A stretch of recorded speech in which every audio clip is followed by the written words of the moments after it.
नमस्कार दोस्तों। एक बार फिर से आप सभी का टू द पॉइंट चैनल में स्वागत है। दोस्तों, बहुत से स्टूडेंट ऐसे हैं जो 12th पास करने के बाद कंफ्यूज रहते हैं कि उनको आगे क्या करना चाहिए, किस क्षेत्र में अपना करियर बनाना चाहिए या 12th के बाद कौन कौन से करियर ऑप्शन हैं उनके पास, इसकी जानकारी नहीं होती है, जिसको लेकर के भटकते रहते हैं। तो आज के इस वीडियो में इसी टॉपिक पर बात करेंगे। 12th के बाद क्या करें, 12वीं पास करने के बाद क्या करना चाहिए, किस क्षेत्र में अपना करियर बनाना चाहिए, कौन कौन से करियर ऑप्शन हैं 12th के बाद, इन सब के बारे में आज के इस वीडियो में बात करेंगे। आप सभी लोग इस वीडियो को पूरा ध्यान से और लास्ट तक देखिए।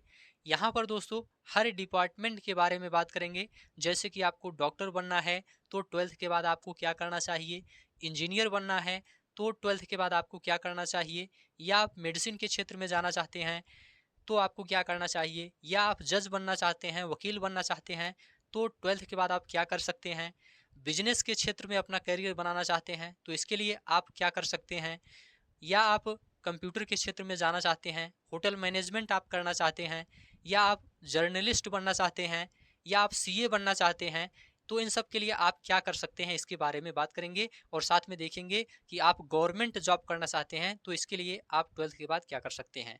तो आप सभी लोग इस वीडियो को पूरा ध्यान से लास्ट तक देखिएगा, यहाँ पर आपको संपूर्ण जानकारी दी जाएगी। तो चलिए दोस्तों इस वीडियो को शुरू करते हैं। सबसे पहले दोस्तों यहाँ पर हम बात करेंगे नीट एग्ज़ाम की। यदि आप 12th पास हैं बायो ग्रुप से और मेडिकल क्षेत्र में अपना करियर बनाना चाहते हैं, या एमबीबीएस डॉक्टर आप बनना चाहते हैं, तो इसके लिए दोस्तों आपको नीट एग्ज़ाम देना पड़ता है। एमबीबीएस डॉक्टर बनने के लिए नीट एग्ज़ाम देना पड़ता है। नीट का फुल फॉर्म होता है national eligibility cum entrance test. यह दोस्तों इंटर के बाद ही होता है, इंटर के बाद ही आप नीट का एग्ज़ाम दे सकते हैं।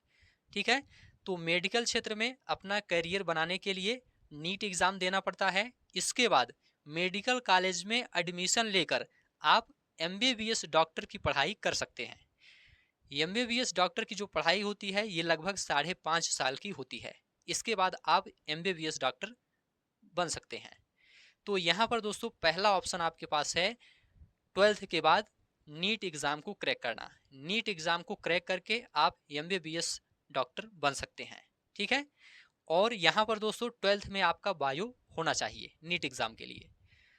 दूसरा ऑप्शन आपके पास क्या है? दूसरा ऑप्शन दोस्तों आईआईटी है। यदि आप इंजीनियरिंग के क्षेत्र में अपना करियर बनाना चाहते हैं तो आप आईआईटी कर सकते हैं 12th के बाद। इसके लिए आपको जेई मेंस का एग्ज़ाम देना पड़ता है आईआईटी करने के लिए। आईआईटी का फुल फॉर्म क्या होता है? इंडियन इंस्टीट्यूट ऑफ टेक्नोलॉजी, भारतीय प्रौद्योगिकी संस्थान इसे कहते हैं हिंदी में। ठीक है, तो यहाँ पर दोस्तों आईआईटी करने के लिए आप जेई मेंस का एग्ज़ाम दे सकते हैं। जेई मेंस का एग्ज़ाम देने के बाद दोस्तों आप एनआईटी में जा सकते हैं। एनआईटी का मतलब नेशनल इंस्टीट्यूट ऑफ टेक्नोलॉजी, राष्ट्रीय प्रौद्योगिकी संस्थान है। और यदि आप आईआईटी में जाना चाहते हैं तो जेई मेंस के साथ में आप एडवांस भी दे सकते हैं, या एडवांस भी आपको देना पड़ता है, जेई मेंस और एडवांस देना पड़ता है। तो इसके बाद आप आईआईटी में जा सकते हैं। ठीक है, तो आईआईटी के माध्यम से आप उच्च स्तरीय इंजीनियर आसानी से बन सकते हैं। और आईआईटी करने के बाद अच्छा स्कोप रहता है, अच्छी अच्छी कंपनी में आपको जॉब मिलती है, करोड़ों की सैलरी होती है, पैकेज होता है करोड़ों का। तो आईआईटी आप करना चाहते हैं, आप पढ़ने में तेज़ हैं, पढ़ने में अच्छे हैं और मेहनत आप कर सकते हैं, तो बिल्कुल आप 12th के बाद आईआईटी कर सकते हैं। ठीक है, तो आईआईटी के लिए आपको क्या करना पड़ेगा? जेई मेंस और एडवांस का एग्ज़ाम आपको देना पड़ेगा आईआईटी के लिए। एनआईटी के लिए आप केवल जेई मेंस का एग्ज़ाम दे सकते हैं, एनआईटी में आपका हो जाएगा। और आईआईटी के लिए आपको जेई मेंस के साथ साथ एडवांस भी आपको देना पड़ता है। ठीक है, तो यहाँ पर दो ऑप्शन आपको बताया गया। और यहाँ पर आप लोग ध्यान रखिएगा, आईआईटी के लिए 12th में आपका मैथ होना चाहिए। ठीक है, मैथ वालों के लिए आईआईटी है, 12th में आपका मैथ होना चाहिए आईआईटी के लिए। और इसके पहले जो नीट के बारे में आपको बताया गया उसके लिए आपका बायो 12th में होना चाहिए। ठीक है, तो दो ऑप्शन आपको यहाँ पर बता दिया गया। तीसरा ऑप्शन आपके पास क्या है? तीसरा ऑप्शन आपके पास है दोस्तों, यदि आप लॉयर बनना चाहते हैं तो क्लैट आप दे सकते हैं। क्लैट इसका फुल फॉर्म होता है कॉमन लॉ एडमिशन टेस्ट। यह दोस्तों 5 साल का कोर्स होता है, यह भी ग्रेजुएट बनाता है। क्लैट करने के बाद आप लॉयर बन जाते हैं। लॉयर बन के आप लॉ फर्म ज्वाइन कर सकते हैं, इसमें अच्छी सैलरी मिलती है, प्राइवेट प्रैक्टिस कर सकते हैं, या आप जज भी बन सकते हैं। इसके लिए आपको जुडिशरी एग्जाम क्लियर करना होता है जज बनने के लिए, ठीक है। क्लैट क्लियर करने के बाद लॉयर आप बन जाते हैं, और इसके बाद आपको जज बनना है तो आपको जुडिशरी एग्जाम क्लियर करना पड़ता है। इसके बाद आप आसानी से जज भी बन सकते हैं। तो 12th के बाद आप क्लैट का एग्जाम दे सकते हैं, ठीक है। यह अभी 5 साल का कोर्स होता है, आप लोग इसे ध्यान रखिएगा। अब इसके बाद दोस्तों यहाँ पर हम बात करेंगे, यदि आप मेडिसिन के क्षेत्र में जाना चाहते हैं तो आप बी फार्मा कर सकते हैं 12th के बाद। यदि आप साइंस स्ट्रीम से हैं, तो साइंस स्ट्रीम से हैं, 12th आप पास कर लिए हैं साइंस स्ट्रीम से, तो आप बी फार्मा कर सकते हैं। यह 4 वर्ष की एक डिग्री है। बी फार्मा करने के बाद दोस्तों आप डॉक्टर नहीं बनते हैं, लेकिन आप फार्मेसी वगैरह देख सकते हैं, या मेडिकल स्टोर आप शुरू कर सकते हैं, मेडिकल ऑफिसर आप बन सकते हैं, ड्रग इंस्पेक्टर आप बन सकते हैं बी फार्मा करके। तो बैचलर ऑफ फार्मेसी इसका फुल फॉर्म होता है। तो मेडिसिन लाइन में आप जाना चाहते हैं तो बी फार्मा आप कर सकते हैं, यदि आप 12th पास हैं साइंस स्ट्रीम से। तो यहाँ पर दोस्तों बी फार्मा के बारे में भी आपको बता दिया गया। नेक्स्ट दोस्तों बात करेंगे हम बीटेक के बारे में। बीटेक करने के बाद भी आप इंजीनियर बनते हैं, और साथ में आप गवर्नमेंट जॉब भी देख सकते हैं बीटेक करके। यह 4 साल का दोस्तों कोर्स होता है, यह भी एक ग्रेजुएशन की डिग्री होती है। बीटेक के लिए साइंस और मैथ आपका होना चाहिए 12th में। बीटेक का फुल फॉर्म होता है दोस्तों बैचलर ऑफ टेक्नोलॉजी, ठीक है। बीटेक करने के बाद आप इंजीनियर आसानी से बन सकते हैं, और गवर्नमेंट जॉब भी आप देख सकते हैं। तो यह भी एक ऑप्शन आपके पास है 12th के बाद। अब इसके बाद दोस्तों हम बात करेंगे यहाँ पर बीसीए के बारे में।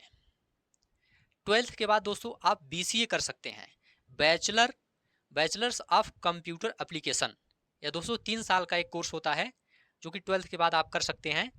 बीसीए करके आप सॉफ्टवेयर डेवलपर्स बन सकते हैं, सिस्टम एनालिस्ट बन सकते हैं, नेटवर्क एडमिनिस्ट्रेटर बन सकते हैं, वेब डिज़ाइनर बन सकते हैं, आईटी प्रोजेक्ट मैनेजर के रूप में आप काम कर सकते हैं बीसीए करके। तो यह भी एक अच्छा मौका है, 12th के बाद ही आप इसको कर सकते हैं, ठीक है। इसके बाद दोस्तों यहाँ पर हम बात करेंगे होटल मैनेजमेंट की, BHM। 12th के बाद दोस्तों आप BHM कर सकते हैं, बैचलर ऑफ होटल मैनेजमेंट आप कर सकते हैं, जो कि 3 से 4 साल का यह कोर्स होता है, ठीक है। होटल मैनेजमेंट के क्षेत्र में दोस्तों यदि आप अपना करियर बनाना चाहते हैं तो आप BHM कर सकते हैं, बैचलर ऑफ होटल मैनेजमेंट आप कर सकते हैं, जो कि 3 से 4 साल का होता है। 5 स्टार होटल में मैनेजर की पोस्ट के लिए वैकेंसी निकलती है, तो आप उसमें नौकरी कर सकते हैं। तो यहाँ पर BHM के बारे में आपको बता दिया गया। अब इसके बाद दोस्तों यहाँ पर हम बात करेंगे BBA के बारे में। 12th के बाद दोस्तों आप BBA कर सकते हैं, बैचलर ऑफ बिजनेस एडमिनिस्ट्रेशन। यह 3 वर्ष का कोर्स होता है, बैचलर ऑफ बिजनेस एडमिनिस्ट्रेशन। देखिए दोस्तों BBA करने के बाद आप वित्तीय अधिकारी, व्यवसाय और प्रबंधक, व्यवसाय विश्लेषक के रूप में आप काम कर सकते हैं, व्यवसाय प्रबंधक और व्यवसाय विश्लेषक के रूप में आप काम कर सकते हैं BBA करने के बाद। यह दोस्तों 3 वर्ष का एक कोर्स होता है, तो 12th के बाद आप BBA भी कर सकते हैं, ठीक है। अब इसके बाद दोस्तों हम बात करेंगे यहाँ पर, यदि आप CA बनना चाहते हैं 12th के बाद। CA इसका फुल फॉर्म होता है दोस्तों चार्टर्ड अकाउंटेंट। यह दोस्तों फाउंडेशन एग्जाम के माध्यम से होता है। CA कोर्स के बाद आप कंपनी में chief accountant, chief financial officer के पद पर काम कर सकते हैं। 12th के बाद CA का एक फाउंडेशन एग्जाम होता है, जिसको दे करके आप CA बन सकते हैं, ठीक है। 12th के बाद 5 साल का समय लगता है। CA कोर्स की जो अवधि है दोस्तों 5 वर्ष की है, इसे आप लोग ध्यान रखिएगा। तो CA का एक फाउंडेशन एग्जाम होता है 12th के बाद, जिसको दे करके आप आसानी से CA बन सकते हैं, और यह भी दोस्तों बहुत ही अच्छी नौकरी है, अच्छी खासी सैलरी इसमें मिलती है। इसके बाद दोस्तों यहाँ पर हम बात करेंगे, यदि आप जर्नलिस्ट बनना चाहते हैं तो 12th के बाद आप बैचलर इन जर्नलिज्म कर सकते हैं, जो कि 3 से 4 साल का कोर्स होता है। बैचलर इन जर्नलिज्म करके आप जर्नलिस्ट बन सकते हैं, नेशनल चैनल में आप जॉब कर सकते हैं। ठीक है, तो यह भी एक अच्छा मौका है आपके पास। अब दोस्तों इसके बाद हम यहाँ पर बात करेंगे बीए के बारे में। 12th के बाद दोस्तों आप बीए कर सकते हैं, जो कि एक ग्रेजुएशन का कोर्स है। बीए का full form bachelor of arts होता है, 3 वर्ष का यह होता है। ग्रेजुएशन करके दोस्तों आप ग्रेजुएशन लेवल की गवर्नमेंट जॉब जो निकलती है उसको आसानी से आप देख सकते हैं, जैसे कि बैंक, एसएससी, रेलवे, इसमें आप जॉब कर सकते हैं बीए करके। ठीक है, तो यह भी बहुत ही अच्छा कोर्स है। और इसके बाद दोस्तों आप बीएससी कर सकते हैं 12th के बाद, जो कि 3 वर्ष का कोर्स होता है, बैचलर ऑफ साइंस। यदि आप विज्ञान के क्षेत्र में अपना करियर बनाना चाहते हैं तो आप बीएससी कर सकते हैं। इसके माध्यम से आप शोध सहायक, प्रशिक्षक, सांख्यिकीविद और अन्य के रूप में आप काम कर सकते हैं बीएससी करके। तो यह भी एक अच्छा मौका है, यह भी एक ग्रेजुएशन का कोर्स है। इसके अलावा गवर्नमेंट जॉब भी बीएससी लेवल की निकलती है, उसमें भी आप अप्लाई कर सकते हैं। नेक्स्ट है दोस्तों बीकॉम। 12th के बाद आप बीकॉम कर सकते हैं, बैचलर ऑफ कॉमर्स आप कर सकते हैं, जो कि 3 साल का ये कोर्स होता है। बीकॉम करने के बाद भी आप गवर्नमेंट जॉब कर सकते हैं, गवर्नमेंट जॉब में आप अप्लाई कर सकते हैं और कंपनी में भी आप काम कर सकते हैं। ठीक है, अकाउंटेंट, फाइनेंस ऑफिसर के रूप में आप काम कर सकते हैं बीकॉम करने के बाद। तो यह भी एक अच्छा मौका है आपके पास। इसके अलावा दोस्तों 12th के बाद बहुत सी गवर्नमेंट जॉब निकलती हैं, जिसमें आप फॉर्म अप्लाई कर सकते हैं।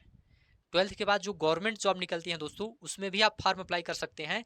बहुत ही अच्छी अच्छी नौकरी होती हैं, जैसे कि रेलवे हो गया, सेना हो गया, एसएससी, एनडीए, पुलिस, इन सब विभागों में आप फॉर्म अप्लाई कर सकते हैं 12th के बाद, और सरकारी नौकरी आसानी से प्राप्त कर सकते हैं।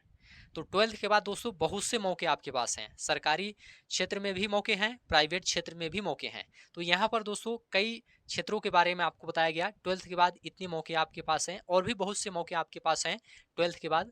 तो 12th करने के बाद आप जिस क्षेत्र में जाना चाहते हैं, जिस क्षेत्र में आपका इंटरेस्ट है, आपकी रुचि है, उसमें आप जा सकते हैं। यहाँ पर आपको बेसिक जानकारी दे दी गई है। और इसके अलावा दोस्तों यदि आप चाहते हैं 12th के बाद कौन कौन से गवर्नमेंट जॉब आप देख सकते हैं, या 10th के बाद आप कौन कौन से गवर्नमेंट जॉब देख सकते हैं, इसके बारे में आप जानकारी प्राप्त करना चाहते हैं तो आप लोग कमेंट कर सकते हैं। इसके लिए अलग से आपको वीडियो मिल जाएगी। तो इस वीडियो को दोस्तों अब यहीं पर समाप्त करते हैं। इस वीडियो को देखने के लिए आप सभी का बहुत बहुत धन्यवाद।